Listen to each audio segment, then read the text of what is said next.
estamos? Hola Ricardo, buenas tardes, ¿qué tal? Buenas tardes. Bueno, nada, gracias por el tiempo y... Bueno, un gusto estar con ustedes aquí en la presentación del Atlas de Complejidad Económica en Perú. Vamos a repartir nuestra presentación de dos formas. Yo voy a hablarles un poco de la teoría detrás de la complejidad económica y después Luis les va a presentar, hacer un walkthrough, les va a presentar cómo se usa la herramienta para contestar preguntas concretas sobre las posibilidades de desarrollo de cada una de las regiones del Perú. Entonces, en primer lugar, el Perú sabemos que es un país que tiene una historia de crecimiento compleja. Tuvo periodos de crecimiento más alto que el promedio, después tuvo un periodo terrible entre, digamos, del año 75 a principios de los años 90, y ahí se pegó una gran aceleración, ha crecido en el último periodo al como 4 y pico % per cápita. En el periodo más reciente, del 2010 al 2015, Perú ha sido uno de los países de más alto crecimiento en América Latina, y las expectativas del Fondo Monetario para los siguientes 5 años son también relativamente buenas, de modo que estamos hablando de un país que tiene una buena experiencia, pero esa buena experiencia tiene mucho que ver con lo que fue la mejora de los términos de intercambio, la subida del precio de los commodities. Eso ya dejó de ser, pero ahora la pregunta es cómo va a ser el Perú para seguir creciendo sin ese empuje de los commodities. Y para eso, entonces, a mí siempre me parece útil recordar cómo es que pensamos el tema del crecimiento, y el que arrancó la pregunta entre economistas, o sea, el padre de la economía, que es Adam Smith, se hizo la pregunta de cuál es la causa de la riqueza de las naciones.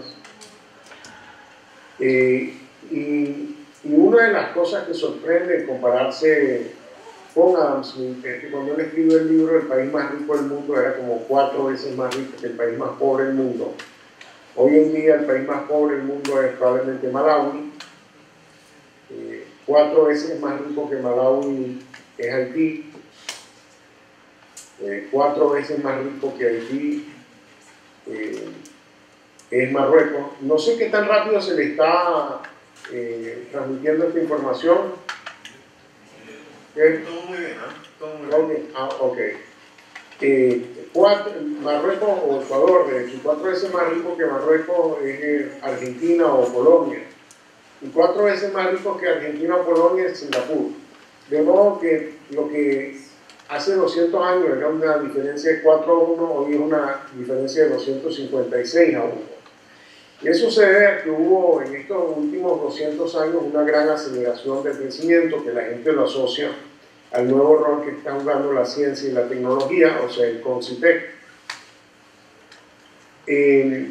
Pero que es un fenómeno que se dio antes en unas regiones que en otras. Y la gente se ha hecho la pregunta, ¿por qué se ha dado esto antes en unas regiones que en otras? Y la respuesta típica que le dan a eso es instituciones, que hay países con buenas instituciones, y hay países con malas instituciones. Los países con buenas instituciones reciben la tecnología, países con malas instituciones no la reciben. Y entonces la explicación es la calidad de las instituciones. Y aquí les estoy mostrando un gráfico, una foto desde el espacio, donde está la península de Corea, y uno ve claramente dónde está Corea del Norte y dónde está Corea del Sur, y eso indica, bueno, que era la misma cultura, la misma muchas cosas, y eran regiones igualmente ricas en el pasado, pero distintas instituciones llevaron a distintos resultados. En su famoso libro, Acemoglu y Robinson, el libro se llama Why Nations Fail, ¿por qué fracasan las naciones? Ellos arrancan el libro contrastando Nogales, Arizona, con Nogales, Sonora, el cuento de los dos Nogales, y Y un poco la idea es, bueno, Nogales, Arizona es rico y Nogales, Sonora es pobre, son más o menos la misma gente, pero la diferencia son las instituciones. Nosotros no estamos muy de acuerdo con esa visión, porque esta diferencia entre Nogales, Arizona y Nogales, Sonora es relativamente chiquita a la diferencia entre, por ejemplo, el estado de Guerrero, que tiene una productividad similar a la de Honduras, multiplico por 2 la productividad del estado de Guerrero y llego al estado de Sinaloa, que tiene una productividad como la de Jamaica. Si multiplico por 2 al estado de Sinaloa y llego al estado de Guanajuato, que tiene una productividad como la de Malasia. Y si multiplico por 2 a Guanajuato, llego a Nuevo León, donde está la ciudad de Monterrey, que tiene una productividad ligeramente superior a la de Corea. Entonces, supuestamente, con las mismas instituciones nacionales, uno puede tener una Honduras y una Corea. Quiere decir que, y además las diferencias entre Nogales, Arizona y Nogales, Sonora se ven como chiquitas frente a otras diferencias que uno podría medir dentro del México. Quiere decir que hay algo más que las instituciones nacionales para explicar estas gigantescas diferencias de productividad. Si nosotros miramos dentro del Perú, el departamento más pobre del Perú es Apurímac. Si yo multiplico por 2, la productividad, Apurímac tiene una productividad como la de Honduras, multiplico por 2 a Apurímac y llego a Piura, y que tiene una productividad como la de Paraguay. Multiplico por 2 a Piura y llego a Lima, que tiene una productividad como la de Brasil. Y si miro dentro de Lima, resulta que la parroquia del Agustino tiene un ingreso per cápita de como el de Jamaica, y 7 veces más rico que el Agustino de San Isidro, que tiene una productividad como la de Japón. Entonces, eso quiere decir que dentro de los países hay una gigantesca diversidad. Esta gigantesca diversidad tiene que poder tener alguna explicación. Y entonces ahí vemos un poco la enorme heterogeneidad de niveles de ingreso per cápita, de niveles de productividad en las distintas regiones del Perú. Entonces, básicamente lo que uno encuentra en el mundo es que hay gente operando con dramáticamente distintos niveles de productividad. Esto es una forma de cultivar, esta es otra forma de cultivar. Y la pregunta es, ¿por qué es que la mejor forma de cultivar no desplaza a las peores formas de cultivar? Y un poco una versión tradicional de esta diferencia es que estas dos formas de cultivar trabajan con distinta cantidad de tierra por trabajador, con distinta cantidad de esfuerzo por unidad de tierra, con distinta cantidad de capital, unos tienen tractores, y distinta cantidad de educación o capital humano. De modo que las diferencias pueden ser atribuidas a la dotación de factores con los que uno está trabajando. Pero en realidad, cuando los economistas han tratado de explicar estas diferencias de niveles de desarrollo usando medidas de estas cantidades, se encuentran que estas medidas no responden el resultado, sino que el resultado se debe a diferencias de una cosa que a los economistas les gusta llamar tecnología. Tecnología, para los economistas debería ser una palabra inventada por los diplomáticos, porque a los diplomáticos les encantan palabras que esconden los desacuerdos. Y así cuando uno está negociando un documento, usa una palabra que cada quien puede interpretar a su manera. Pero para los economistas, la tecnología es sencillamente un residuo, es una diferencia que no es explicada por ninguna de las explicaciones anteriores. No es explicado por tierra, no es explicado por capital, no es explicado por trabajo, no es explicado por educación. Entonces, es lo que explica la productividad de los factores, que no es ninguno de los anteriores. Pero en realidad a nosotros nos gusta dividir la tecnología, o sea, la tecnología en cierto sentido es conocimiento en tres tipos de formas, o en tres tipos de ontologías. Una forma de la tecnología es tecnología como conocimiento incorporado, o sea, como conocimiento transformado en cuerpos, en máquinas, en herramientas, en utensilios, en sustancias. Entonces, el conocimiento cristalizado en bienes. La segunda cosa que es la tecnología es recetas, manuales de cómo hacer las cosas, planes, blueprints. Ahora, estas dos formas de conocimiento, esto lo llamamos nosotros conocimiento codificado.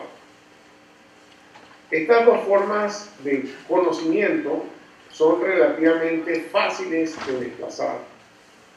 El conocimiento incorporado se puede desplazar moviendo las cosas en las que está incorporado. O sea, los teléfonos celulares se pueden poner en un container y enviar a todo el mundo, de modo que no hay ninguna razón por la que Malawi tenga 200 años de retraso tecnológico, porque no toma 200 años a que le llegue el container. Igualmente, las recetas se pueden poner en el internet y deberían llegar aún más rápido que las herramientas. De modo que explicar las diferencias de ingresos entre regiones, entre departamentos, entre municipalidades, como diferencias en herramientas o diferencias en códigos, es un poco difícil. Pero resulta que hay una tercera pata de la tecnología, y es lo que llamamos el conocimiento tácito, me gusta llamar el know-how. Conocimiento tácito es como una habilidad que tiene el cerebro de uno, pero no, esa habilidad realmente no la tiene uno. O sea, uno se cree que uno tiene un cerebro, pero en realidad el cerebro es quien lo tiene a uno. El cerebro es el que le da a uno la sensación de uno ser uno. Esa es una de las subrutinas que tiene el cerebro, o familias subrutinas que tiene el cerebro, que nos da a nosotros la sensación de uno ser, de yo ser yo, de haber estado aquí hace 5 minutos que empecé a hablar, de haber estado aquí hace un año, de haber estado en este mundo hace 10 años, y pienso estar, si Dios quiere, en 5 minutos también aquí, o en una hora, o en un año, en 10 años. Esa sensación de no ser yo es una de las cosas que hace el cerebro. O sea, que no es que uno tiene un cerebro, sino que el cerebro lo tiene a uno. Y el cerebro, además de tenerlo a uno, tiene una gran cantidad de otros dispositivos. Y uno de ellos, por ejemplo, es saber cómo se contesta un servicio de Teams.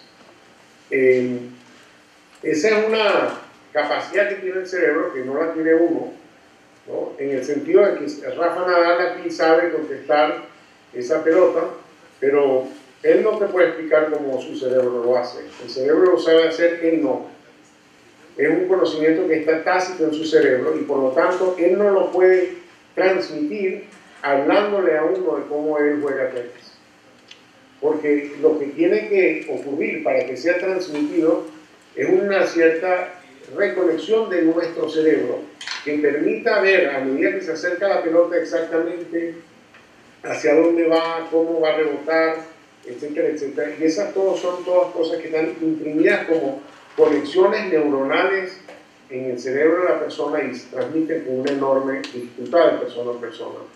Malcolm Gladwell le gusta decir que toma 10.000 horas volverse bueno en algo. De modo que la tecnología moderna requiere no solamente herramientas, requiere no solamente códigos, protocolos, patentes, requiere de este know-how.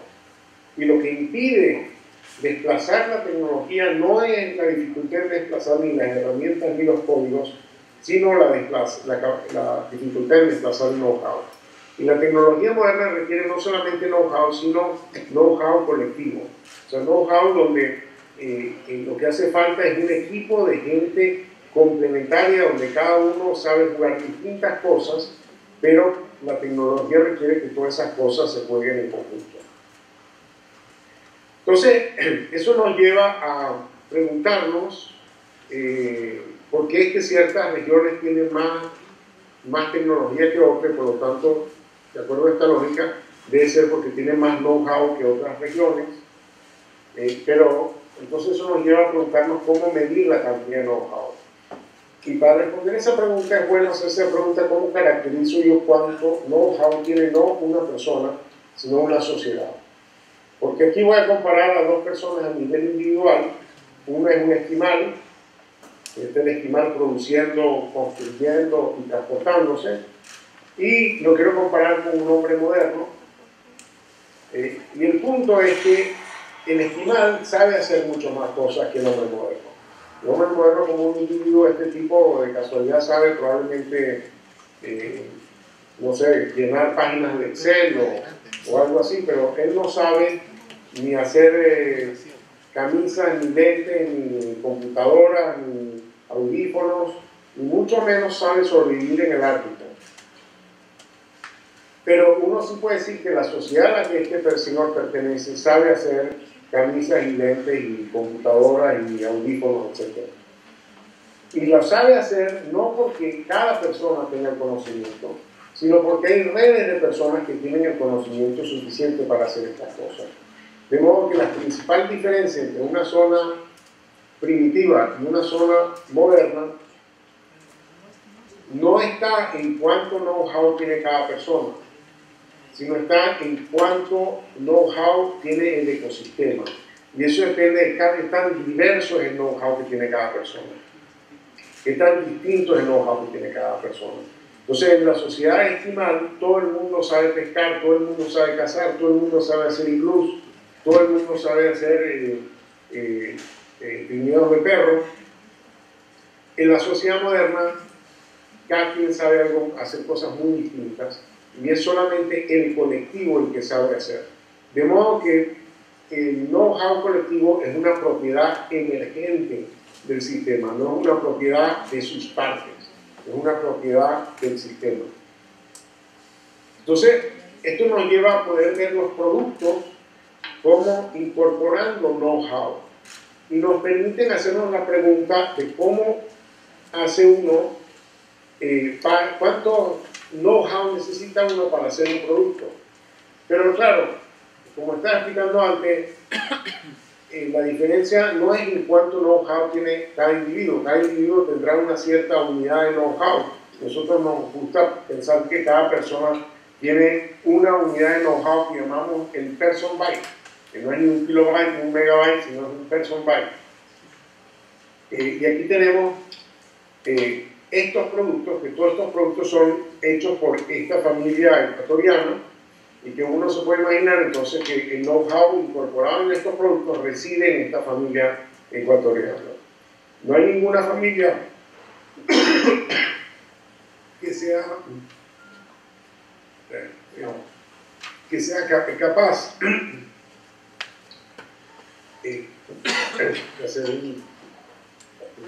de hacer estos productos que están aquí, y uno diría que ningún país es capaz de hacer este producto que está aquí, porque hacen falta redes gigantescas de personas que saben hacer distintas cosas para, entre todas ellas, varios cientos de miles de personas, hacer uno solo de estos alimentos.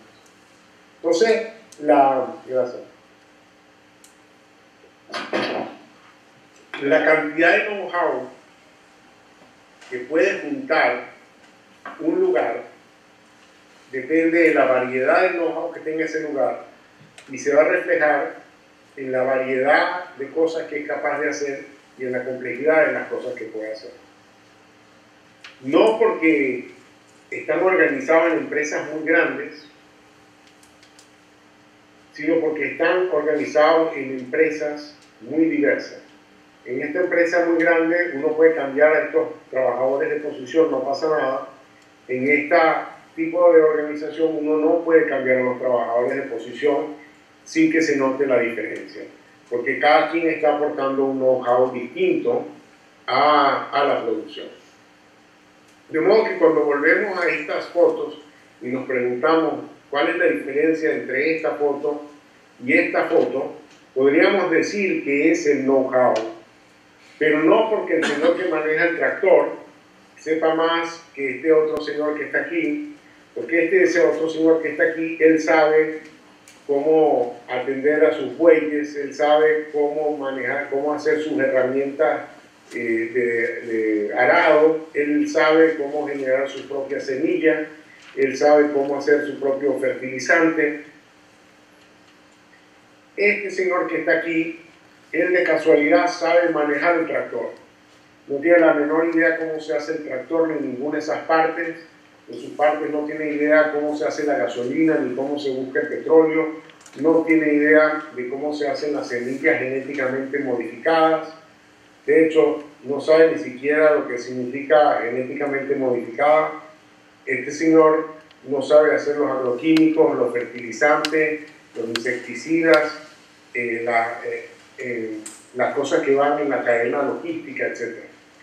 Él lo que puede hacer es participar en una red donde todo ese conocimiento está disperso y él alguien en alguna forma puede coordinar todo ese know-how para que puedan operar con un nivel de conocimiento muchísimo más alto. De modo que esa es la forma como describimos las diferencias tecnológicas. En el fondo son diferencias de know-how, que es una propiedad emergente del sistema y que no es una característica de los individuos. Entonces una forma de capturar esto es con esta metáfora del sprouting, donde las palabras son como productos, bienes o servicios y se hacen juntando letras, donde cada letra es como una unidad de know-how. Entonces, en cierto sentido, el producto es la suma esa de todos estos know-how. Y una de las cosas que nos gusta de la metáfora de Scrabble es que si uno tiene pocas letras o poca diversidad de letras, uno puede hacer poca diversidad de palabras. Si yo a alguien le doy 3 letras, estas 3 letras puede hacer estas 4 palabras y puede hacer palabras de 3 letras. Si le doy una cuarta letra, puede hacer estas 9 palabras y palabras de 4 letras. De modo que con 1 hago 1, con 3 hago 4, con 4 hago 9 y de 4 letras, y con estas 10 hago 595 y palabras mucho más largas, etc. De modo que a medida que aumento la diversidad del conocimiento, la diversidad del know-how, ocurren dos cosas: aumenta la diversidad del lugar y aumenta la complejidad de las cosas que se pueden hacer en ese lugar. La diversidad del lugar se puede medir más o menos fácilmente contando sencillamente cuántos distintos tipos de productos hace ese lugar, y la complejidad del lugar lo podemos estimar indirectamente preguntándonos qué tan fácil es hacer ese producto, que otra forma de calcularlo es cuántos otros países o cuántas otras regiones son capaces de hacer ese producto, con la idea de que mientras más difícil es el producto, menos regiones van a ser capaces de hacerlo. Y esa diferencia la vemos a nivel internacional entre países del mundo, donde los países ricos son muy diversificados y hacen cosas que se hacen en relativamente pocos otros sitios, y los países pobres del mundo son poco diversificados y hacen cosas que se hacen en muchos lados, o sea, cosas relativamente sencillas. Y eso mismo es lo que vemos en el Perú, que Apurímac es la región que hace menos cosas y las cosas más comunes, mientras que Lima hace muchísimas cosas y cosas muy poco comunes.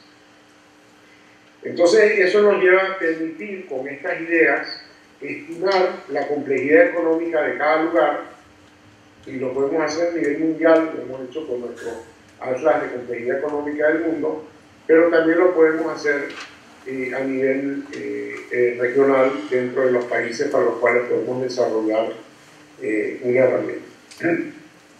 Esta medida de complejidad económica está muy correlacionada con el ingreso en los países, con el grado de desarrollo de los países, con el ingreso per cápita de los países.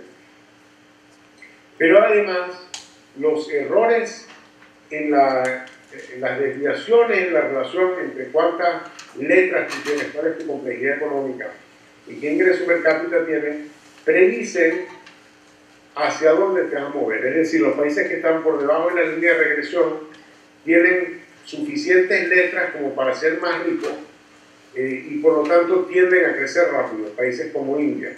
Mientras que los países que están encima de la regresión tienden a ser demasiado ricos para los pocos que saben y tienden entonces a crecer más lento o a desmoronarse, como es el caso de Grecia. Entonces esto no es solamente una teoría, algo que está correlacionado con el ingreso per cápita, sino en cierto sentido lo anticipa. Ahora, para crecer, para desarrollarse hay que acumular letras, pero el problema de acumular letras es que requiere resolver el problema del huevo y la gallina.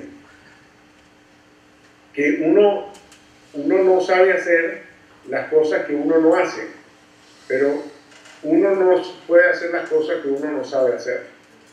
O sea, uno no puede hacer relojes si no tiene relojeros, pero nadie puede aprender a hacer relojeros si no está en un sitio donde se hacen relojes.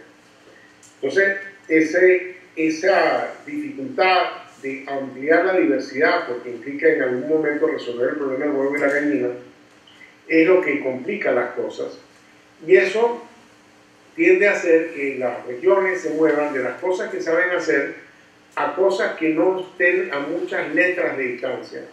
De modo que no haya muchos de estos problemas del huevo y la gallina que resolver.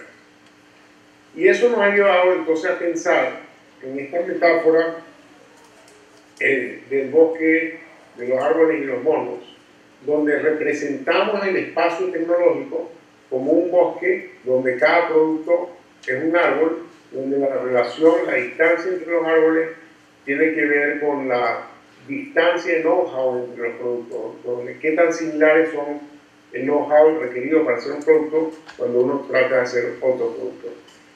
Entonces, productos similares van a estar en regiones próximas del bosque, dos productos muy distintos van a estar en zonas distintas del bosque. Y eso es lo que nos ha ayudado a poder estimar este espacio de productos con los métodos nuestros, es decir, que dos productos van a estar muy próximos en el espacio de productos si requieren letras muy similares, y eso lo medimos sabiendo que si uno tiene lo necesario para hacer un producto, si uno tiene las letras necesarias para hacer un producto, debería tener las letras necesarias para hacer el otro producto también, y por lo tanto se puede ver en la coexportación por parte del mismo país de los mismos bienes, estimado por la información de todos los países del mundo. Entonces, aquí cada círculo es un producto, aquí está el sector confección, este es el sector de materiales de construcción, entre los dos esa área marrón es la industria agroalimentaria, aquí está la industria de maquinaria, estos son los químicos, estos son los electrónicos. En zonas más periféricas, donde los árboles están mucho más lejos, está el petróleo, los cueros o los productos mineros. Entonces, esto nos permite caracterizar una zona, un país, una región, mirando de todo este espacio tecnológico posible, dónde está la capacidad productiva del país.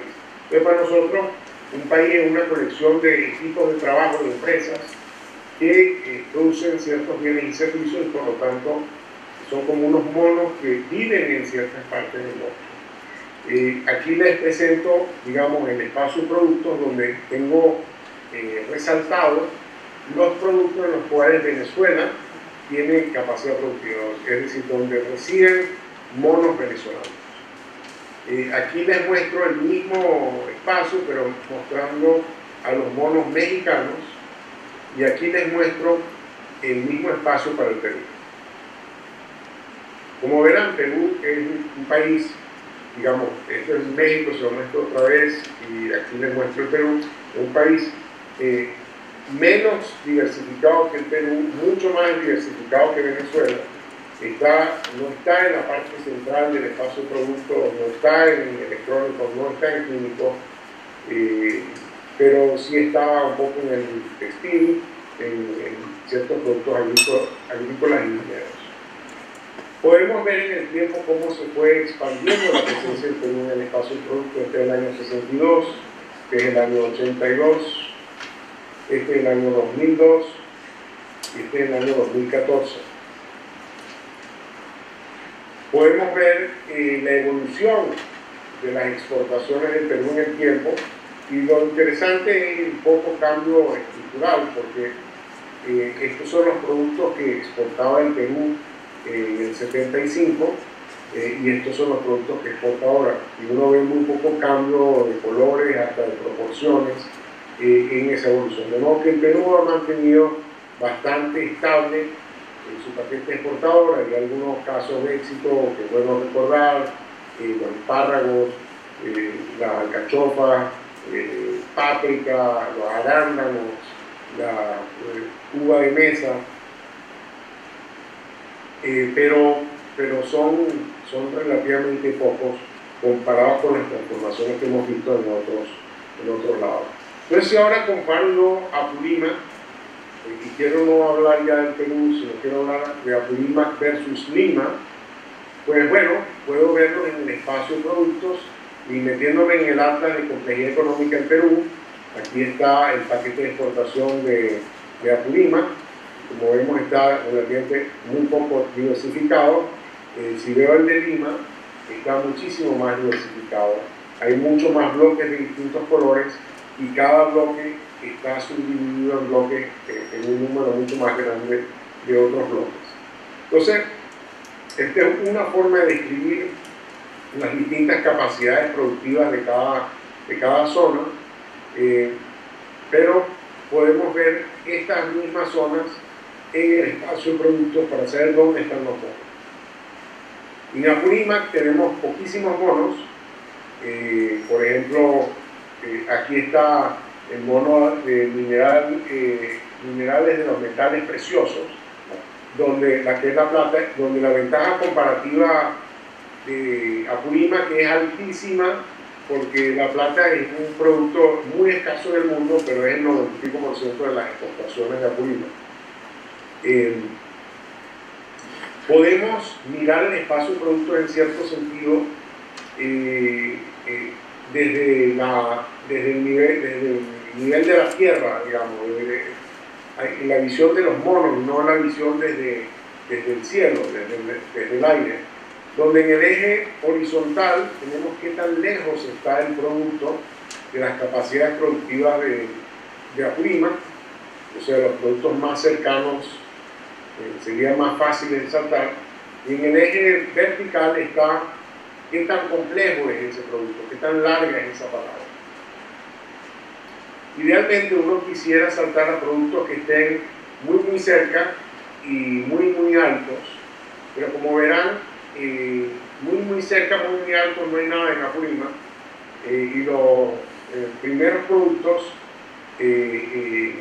empiezan a ocurrir bastante alejados, y esos, los más cercanos, son muy poco complejos, de una complejidad inferior a la media, que de hecho la media es como 2 desviaciones estándares por debajo de la media de los productos del mundo. Entonces, podemos ver cuáles son esos productos.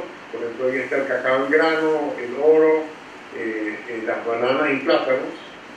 Mientras que si miro el espacio de productos de Lima, veo que en Lima hay muchísimos más monos y están en zonas mucho más centrales del bosque, más densas del bosque. Y entonces podemos ver la cercanía de los monos peruanos, monos limeños, a los árboles vacíos, y podemos ver qué cosas hay ahí. Podemos mirar algunos productos. A mí típicamente me gusta ver no los que tenemos señalados ahí, sino los primeros, los más cerca, que están por encima de la complejidad de Lima, de modo de saltar a productos que no solamente sean factibles, sino que además me ayuden a ampliar la complejidad de mi región. Ese es, digamos, el set de conceptos con los cuales estamos trabajando el Atlas de Complejidad Económica, pero ahora quisiera pasarle la palabra a Luis Espinosa, para que nos explique productos, o sea, los pasos de cómo utilizar esta herramienta y cómo esta herramienta permite responder preguntas concretas para los distintos departamentos y regiones del Perú. Aquí los dejo con Luis. Muchas gracias, Carlos. Buenas tardes. Para los que no me conocen, mi nombre es Luis Espinosa, yo también soy peruano y yo trabajo acá en el Centro de Desarrollo Internacional y he estado trabajando particularmente en este proyecto. El objetivo de esta segunda parte es concretizar, digamos, darles una idea mediante un ejemplo de cómo se utiliza el atlas que hemos desarrollado, ¿no? Entonces, lo que están viendo en su pantalla es la página de inicio del Atlas Peruano de Estrategia Económica, donde digamos, hay varias maneras de iniciar la búsqueda, ¿no? Una manera es de que uno puede empezar desde un lugar, que en este caso puede ser un departamento o puede ser una provincia, o desde un producto, ¿no? Y en esta página, en estos menús iniciales, uno puede encontrar algunos ejemplos, unos 5 ejemplos por cada uno.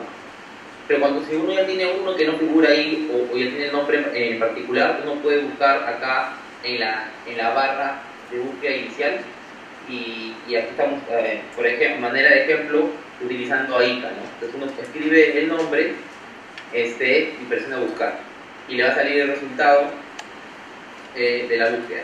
Entonces le van a salir todos aquellos, ya sean lugares o productos que tengan el nombre de ICA. Entonces acá vemos que han salido ICA departamento, ICA provincia, y en algunos casos van a ver ICA o el nombre del departamento o provincia desconocida. ¿Qué es esto? Lo que pasa es de que en los datos de las aduanas a veces no hay información sobre a qué provincia pertenece determinada exportación, pero sí a qué departamento. Entonces lo que nosotros hemos hecho en este caso es incluirlo para que cuando agreguemos a nivel departamental esa información no se pierda, ¿no? Por eso es que le sale. Entonces aquí vemos qué es lo que estamos buscando, hacemos clic en el botón y llegamos a la página de inicio del departamento, ¿no?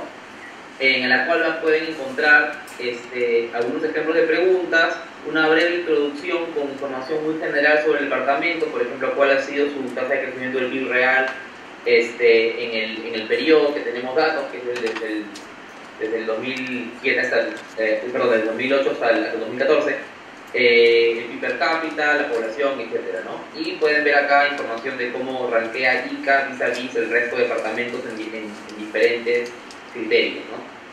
Vamos a enfocarnos un poco en las preguntas que aparecen al inicio de la página y podemos hacer la primera pregunta de este ejercicio, que es ¿qué productos exporta ICA? ¿No?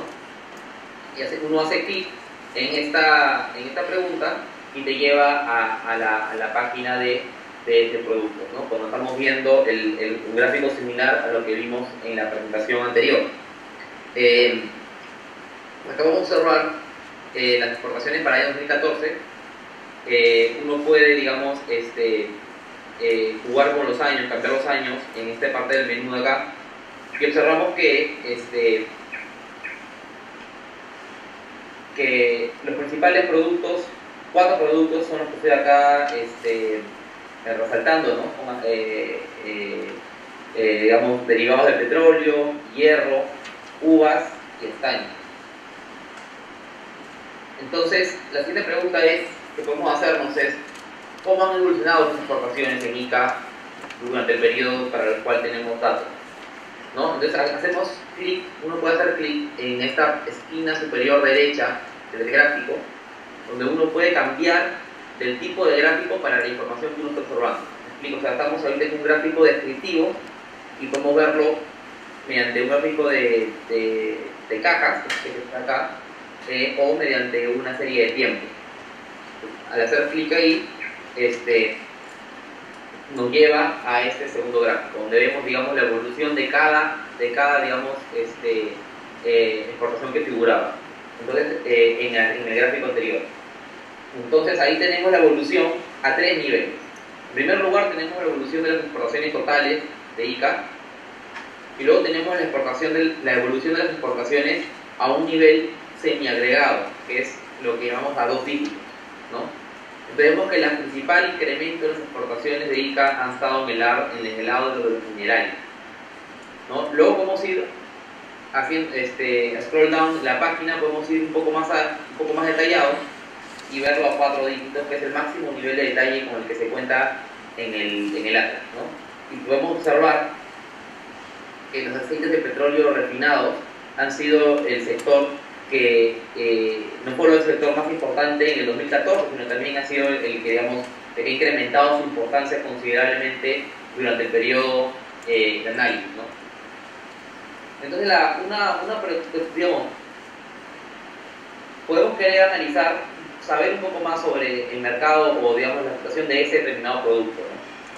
Entonces, como les dije, hay dos maneras de buscar en el Atlas, ¿no? Una por lugar y la otra por producto. Pues una vez que hemos identificado el producto que nos interesa, en este caso aceites de petróleo, podemos buscarlo con nombre o, lo que yo considero más práctico, buscarlo por código.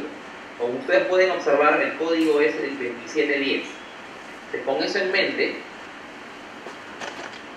vamos a la parte superior de la página y vemos el link de productos de exportación. Entramos ahí y de nuevo vemos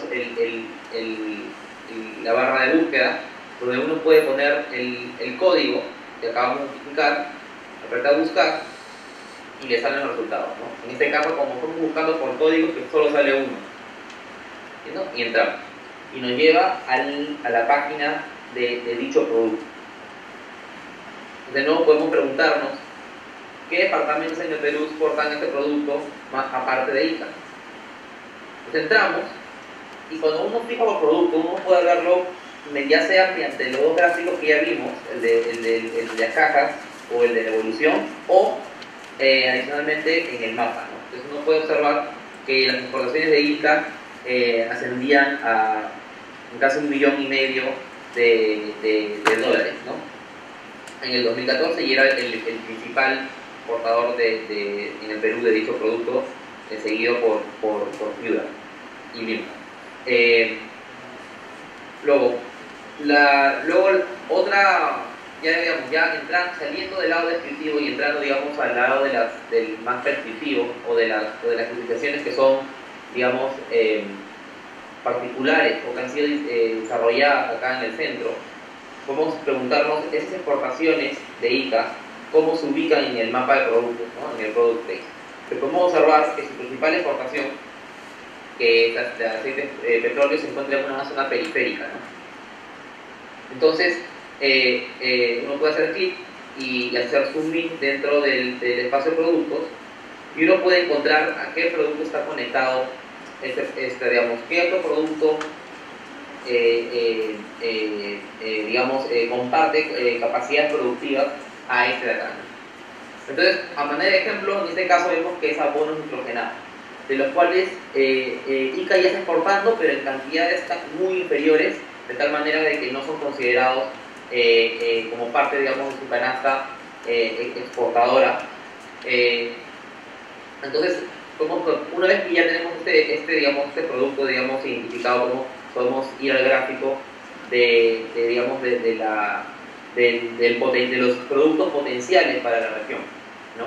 El gráfico que ya vimos un momento, ¿no? Donde tenemos acá la distancia, media distancia en el eje horizontal y una medida de qué tan atractivo es dicho producto, en este caso medido por la complejidad en el eje vertical.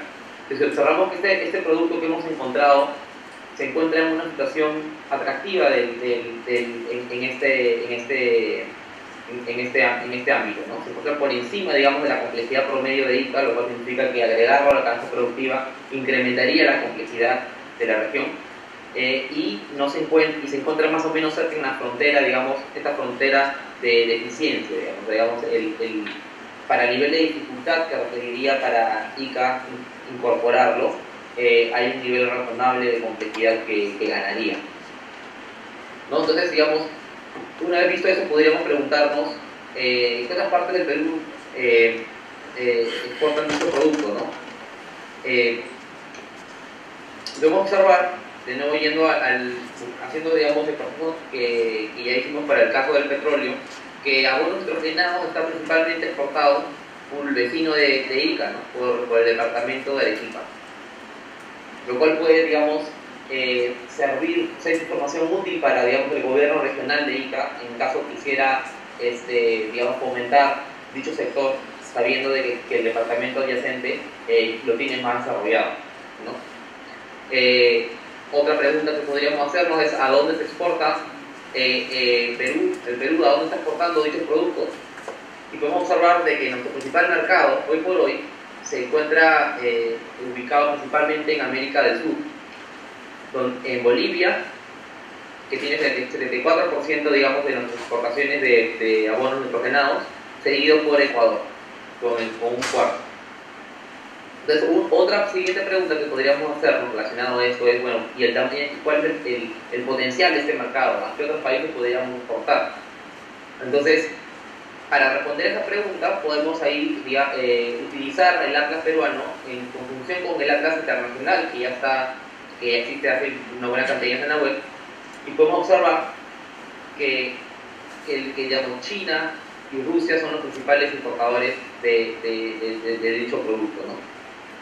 Otra pregunta que podríamos hacernos es un mercado en crecimiento o en declive. Podemos observar de que, a excepción de la crisis del 2008, es un mercado que ha estado creciendo sostenidamente durante la última década, ¿no? Este gráfico, de nuevo, es obtenido del Atlas Internacional, que también es de acceso público, ¿no? Entonces, en suma, este ejemplo, digamos, para que tenía como objetivo que se familiaricen un poco con las funcionalidades que el Atlas tiene para ofrecer, pero no quisiera concluir hablando un poco no solo de las funcionalidades que actualmente están en el Atlas, sino de las potenciales. Como ustedes bien saben, nosotros hemos desarrollado atlases similares para otros países, últimamente en particular México y Colombia. Y si ustedes comparan, van a poder observar de que debido a la mayor accesibilidad a datos estadísticos en dichos países, el número de funcionalidades que el Atlas puede ofrecer se incrementa considerablemente. Y uno puede responder preguntas que pueden ser útiles ya no solo para los asesores de política como ustedes, sino incluso para empresarios o para trabajadores, ¿no? Preguntas tales como, por ejemplo, ¿no? ¿Dónde construir una nueva planta? Tal vez en qué parte del país dicha industria o dicho producto que yo tengo interés en exportar está, digamos, creciendo, desarrollándose, ¿no?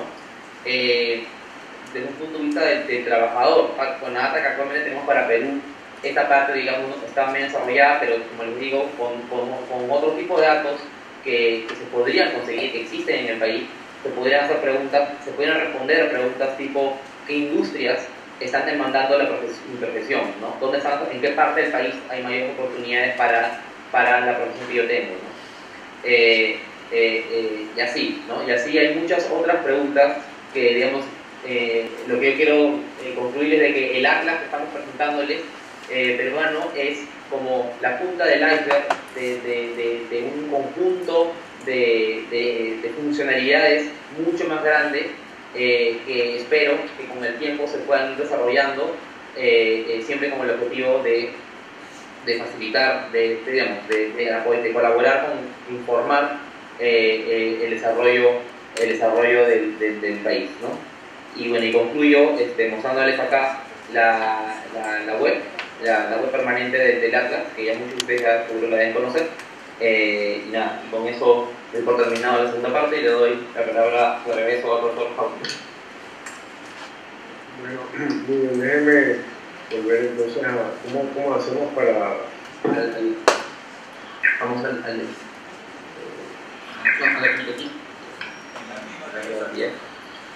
Hablando del Skype. Cuando el Skype, lo que pasa es que el loro viejo no aprende a hablar.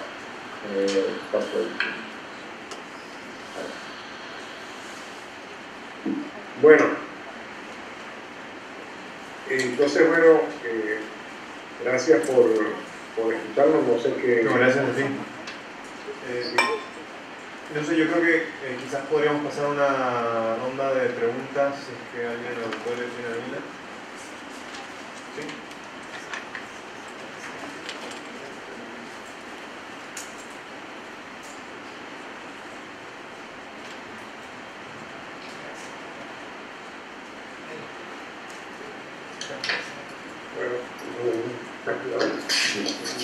Buenas tardes.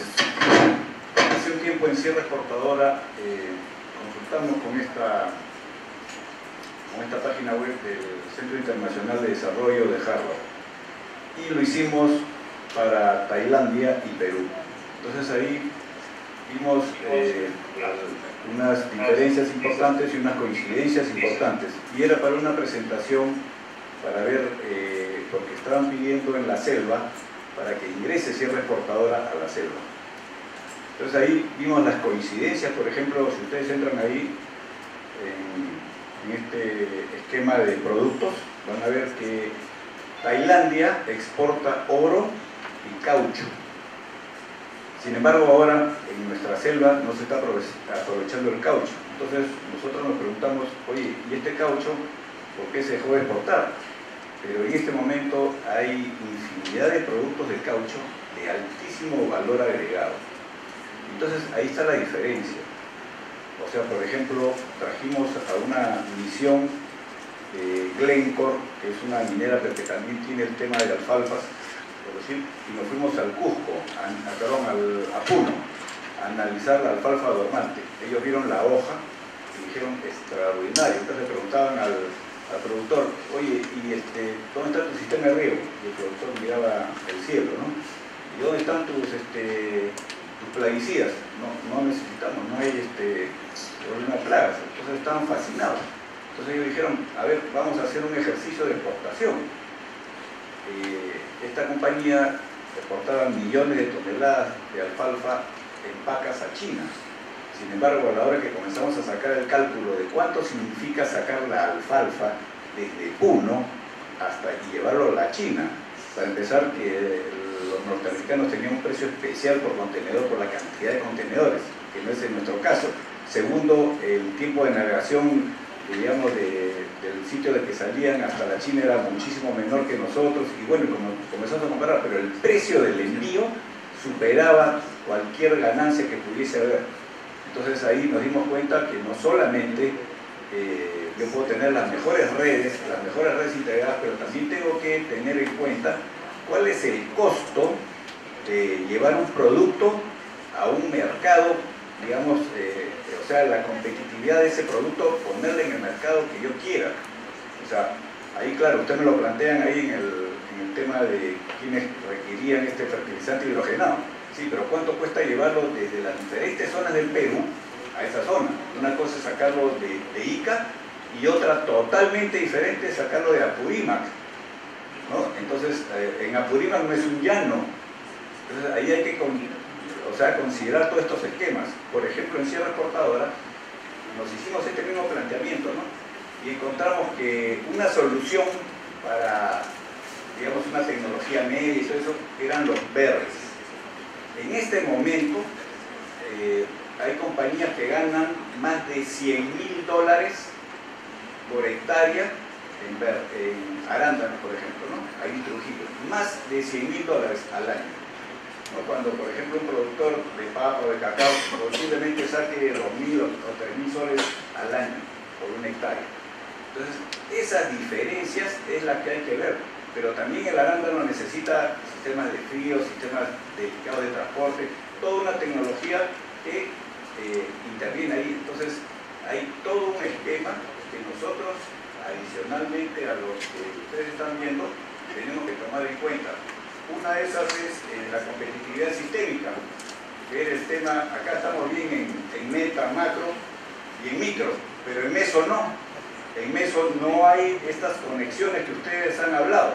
Entonces, al no haber estas conexiones, por ejemplo, en el MINAM, que es el Ministerio del Ambiente, que está llevando adelante la ley de ordenamiento territorial que tiene que ver con lo que ustedes están haciendo, hace un trabajo, digamos, de la zona ecológica económica, y, por ejemplo, ahora ya están entrando estudios especializados, ¿no? Que es la segunda parte, y ahí viene el diagnóstico y ahí viene ya el plan.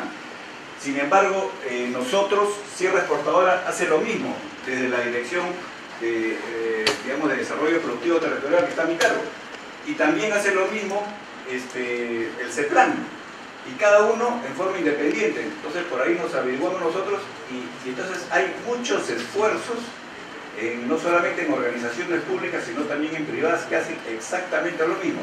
Por ejemplo, hay varias empresas que investigan lo mismo y de repente es el mismo investigador que ha hecho los mismos trabajos y que al no compartir no se está logrando lo que ustedes están mencionando muy bien, y que eso es lo que deberíamos tener acá, ¿no? Trabajar más en conjunto con objetivos comunes para poder lograr lo que ustedes mencionan, pues, y ahí está pues el tema de lo que hablaba Smith de la división del trabajo, y no solamente eso, ¿no? Sino que también tiene que ver con el tema de nuestras exportaciones, porque claro, acá decimos que hemos crecido. Lo que ha crecido es el precio de los metales en una determinada época, ¿no? Por efecto de la demanda china. Eso es lo que ha crecido. Pero el desarrollo, o sea, en desarrollo nosotros estamos entre los 20 países con menor desarrollo. Sin embargo, en crecimiento económico estamos dentro de los 20 países con mayor crecimiento económico. Entonces lo que nosotros tenemos que es juntar eso. Ahí ustedes tienen que no solamente trabajar con el PBI per cápita, sino también con el Gini de cada región, porque si no, no van a ver la diferencia. Claro, ustedes dirán, acá en esta parte del territorio está una minera, pero de ahí cuánto llega, cómo se dividen los diferentes quintiles ese ingreso. Eso es lo interesante. Ahí yo creo que se tiene que trabajar sistémicamente y ver cuáles son los factores clave. El tema de complejidad es interesante, pero tenemos que ver otros temas para poder lograr lo que ustedes mencionan, la gobernabilidad, pero no solamente la gobernabilidad, sino también avanzar ya con nuestras redes sociales que tenemos en todo el país y llegar a la gobernanza, ¿no? Muchas gracias. Muy interesante, gracias por su comentario. Creo que no es un comentario, pero nada más quería reaccionar con dos ideas. Hay, digamos, la filosofía de cómo capturar la información de estas cosas. Uno, por ejemplo, yo podría tener una medida de cómo son los costos de transporte a partir de cada departamento peruano. Pero fíjese lo interesante, ¿no? Si yo me encuentro que en una región están exportando un tipo de fruta fresca, eso quiere decir que la cadena logística en frío debe existir para ese producto. Entonces, si lo que existe ahí en el ecosistema al soporte de ese producto, productos que quedan cerca en el espacio de productos también van a ser factibles porque en cierto sentido comparten esa capacidad logística. Yo voy a ver que las cosas que salen de Apurímac son cosas donde los costos de transporte toleran lo lejos que es, y claro, obviamente que los costos de transporte siempre van a ser bajos con respecto a la plata, pero van a ser mucho más altos con respecto a minerales de bajo valor, como por ejemplo la bauxita. Entonces, esas ideas uno las puede medir directamente o las pueden ser capturadas por la semejanza de los ecosistemas que toleran unas y otras. Lo mismo con las instituciones. De pronto, me tocó trabajar, por ejemplo, en Guatemala. Entonces la gente dice, no, que nosotros no somos competitivos en esto, en lo otro, porque nuestras instituciones, por eso es que no podemos hacer cosas más complejas, así que deberíamos trabajar en nuestras instituciones. Pero nosotros encontramos que tenían un mono exportando muy exitosamente refrigeradores comerciales, y eso, cuando fuimos a visitar la empresa, pues resulta que era una empresa que compraba sus insumos en 12 países distintos, exportaba a 35 destinos distintos y lo estaba haciendo competitivo y bien. Eso lo que quiere decir es que para cualquier otra empresa que tenga necesidades logísticas similares, pues va a enfrentar costos similares, y si este mono pudo sobrevivir en ese espacio, pues deben haber otros monos que deben sobrevivir en ese espacio. Entonces creo que hay mucha de esta información a la que usted hace referencia que no está explícita, pero está implícita, ¿no? El ejemplo que nos gusta dar es, para yo poder recomendarle una película a usted, yo tendría dos formas de hacerlo. Uno, que usted me dé una larga descripción de lo que a usted le gusta y no le gusta en cada película, y yo tener una larga descripción de lo que contiene y no contiene cada película. Una forma alternativa es que usted me diga qué películas le han gustado a usted y yo tener información de qué películas le han gustado a todo el resto del mundo y encontrar películas que a ustedes le han gustado y le han gustado a otra gente y preguntarme qué otras películas también le han gustado a ellos. Y esa es la forma como lo hace Amazon, esa es la forma como lo hace Netflix, esa es la forma como lo hace el Atlas de Ingeniería Económica. Es la misma filosofía. Es tratar de inferir las capacidades que uno tiene a partir de lo que está ahí y a partir de lo que otra gente es capaz de hacer, siendo que es capaz de hacer lo que uno quiere. Entonces creo que ese es un poco, siempre podemos añadir información, y a mí me encanta, más información mejor, y quisiera tener más información y incorporarse al Atlas. Pero el Atlas tiene más información de lo que uno cree, porque el Atlas permite inferir a partir de la similitud de cosas en todo el resto del mundo, es decir, de las películas que le han gustado a todo el resto del mundo.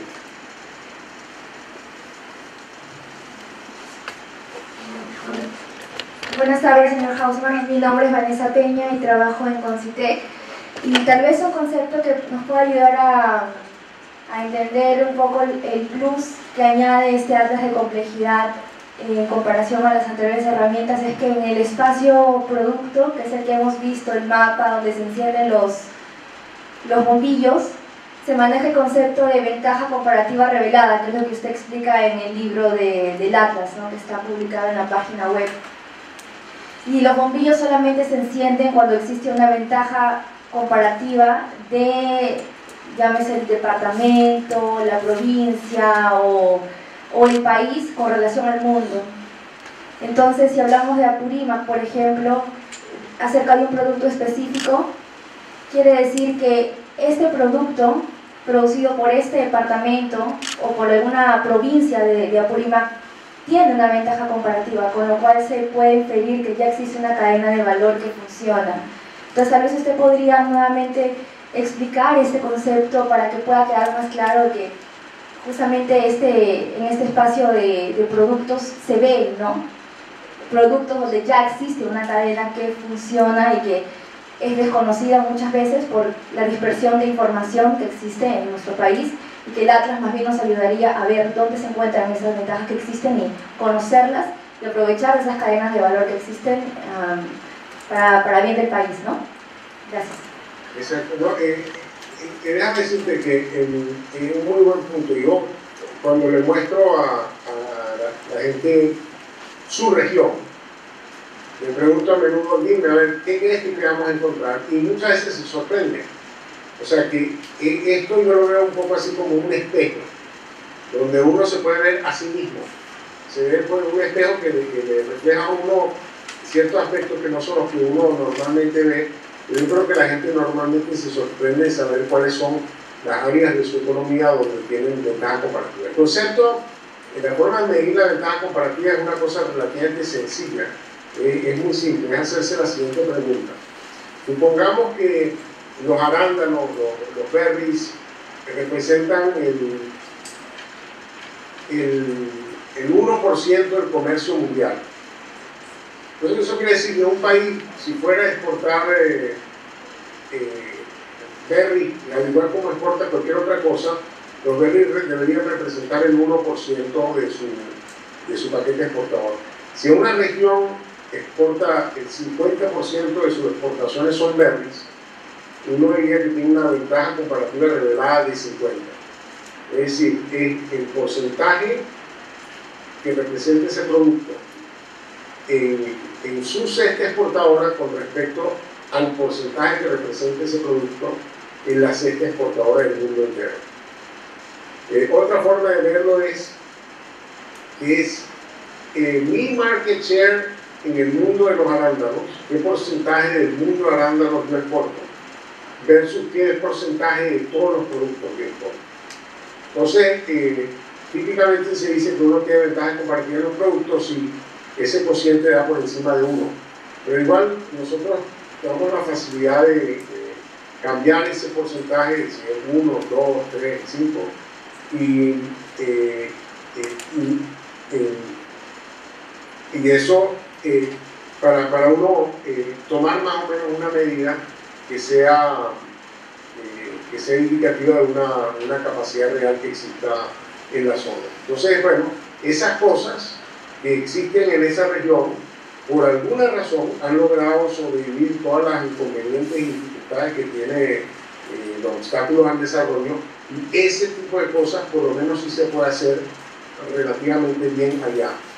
Y la intuición del Atlas es que cosas similares debería ser también relativamente más fácil llegar a ellas, poder hacerlas, porque el ecosistema debe estar ya más preparado para ellas. Buenas tardes. Mi nombre es Cristian Palomino, también de Concitec. Quería hacer una consulta de uno de los puntos que tocó. ¿Qué diferencias tendría, por ejemplo, el Atlas de México como herramienta con el Atlas de Perú? ¿Y qué bases de datos o qué datos estadísticos adicionales deberíamos trabajar para lograr una herramienta mucho más sólida? Porque de por sí ya es útil, pero tal vez sea más útil si la mejoramos con más información, ¿no? Exactamente. Bueno, déjeme decirle un poco el desideratum de esto.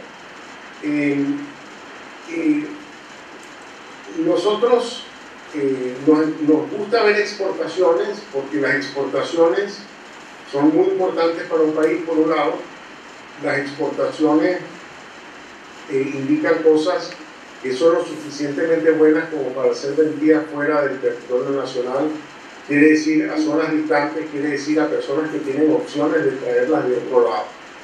Entonces tiene información muy valiosa, pero no es una buena indicación de toda la capacidad productiva de la zona, porque en la zona hay cosas que se producen y se venden en otras regiones del Perú, pero no se exportan, y hay cosas que ni siquiera se venden en otras regiones del Perú, sino son sencillamente productos locales, pero la capacidad para hacerlos está allá.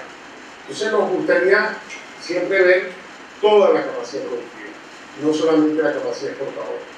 Y para eso hemos desarrollado varias técnicas. Una es pedir la base de datos del Seguro Social. Por ejemplo, en el caso de México, en el caso de Brasil, en el caso de Colombia, nos han dado la base de datos del Seguro Social, y entonces usamos esa base de datos. Ahí está cada trabajador, el lugar donde vive y la industria para la cual trabaja. Entonces, con esos datos nosotros podemos saber qué industrias están en cada región, y eso nos permite ver muchos más sectores, no solamente el sector exportador, en cada región. El defecto que tiene esa base de datos es que al Seguro Social solamente cotiza el sector formal. Entonces, otra base de datos que nos gusta ver, que la tenemos para el caso de México, es el censo poblacional. Entonces, en el caso de México, el censo poblacional tiene una muestra del 10%, donde le hacen las preguntas de qué ocupación tiene usted, en qué industria trabaja usted, cuánto gana usted. Entonces, con eso se pueden hacer cosas para toda la población, porque en ese 10% está el sector formal, está el sector informal, está todo el mundo. La desventaja de eso es que los censos se hacen una vez cada 10 años. Entonces la información queda envejecida muy rápidamente. Entonces, si bien lo tenemos para México, no lo pusimos en el Atlas mexicano. Pero en el caso del Perú, entendemos que los datos de seguridad social son muy buenos, pero no conseguimos acceso a ellos en el contexto de este proyecto. Pero sí sería un complemento importante, y yo creo que muy útil para estos atlases. Por ejemplo, en el Atlas de Complejidad Económica de Colombia, si está la seguridad social, uno puede, por ejemplo, mirar la presencia del Estado. Como el Estado sí cotiza la seguridad social, uno puede saber qué empleados, qué funcionarios, en qué actividades económicas están el Estado en todas las regiones. Entonces creo que es un área interesante de explorar qué tan desplegado en el territorio nacional está la función pública. Y así sucesivamente, hay muchas otras aplicaciones que se pueden hacer. Nos encantaría también tener una base de datos donde, además de la industria en la que trabaja, o sea, el sector económico que trabaja el trabajador en su localidad esté su nivel de educación, su formación profesional. Eso lo tenemos para Alemania y lo tenemos para Suecia, pero no lo hemos logrado para otros países de América Latina. Y eso permite entonces tener una mejor idea de qué graduados, de qué programas viven en qué parte del país, si uno requiere una cierta mano de obra, una cierta calificación, en qué parte del país están, cuánto están ganando en esa parte del país, etc. Para uno hacerse la idea, si yo me voy a mover hacia esta industria, qué ocupación requiere esa industria, dónde están en el Perú esas personas que saben hacer estas cosas, cuánto ganan, etc. Esas son algunas de las cosas que quisiéramos ver en los atlases a medida que se vayan desarrollando las herramientas.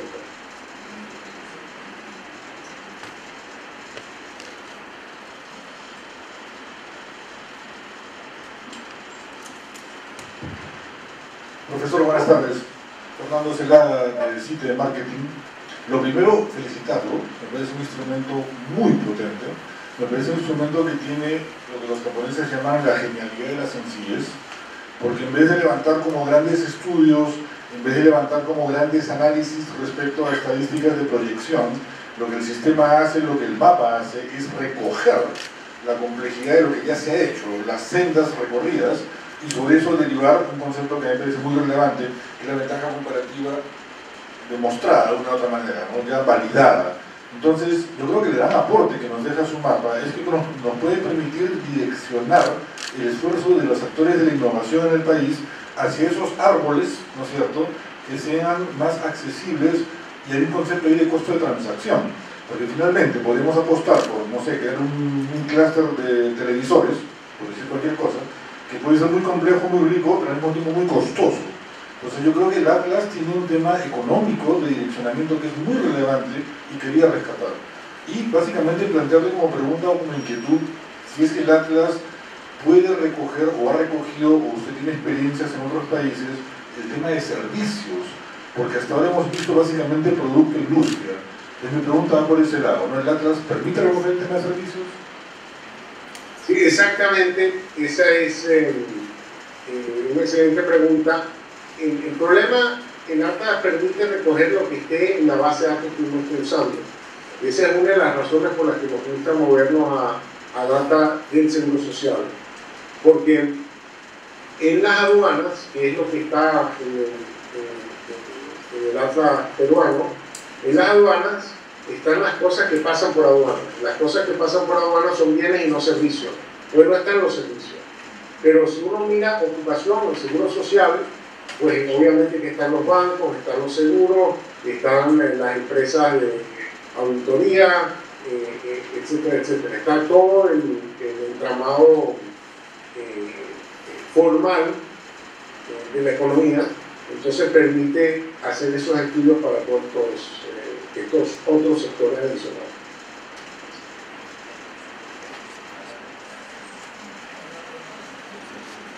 ¿Alguna otra pregunta?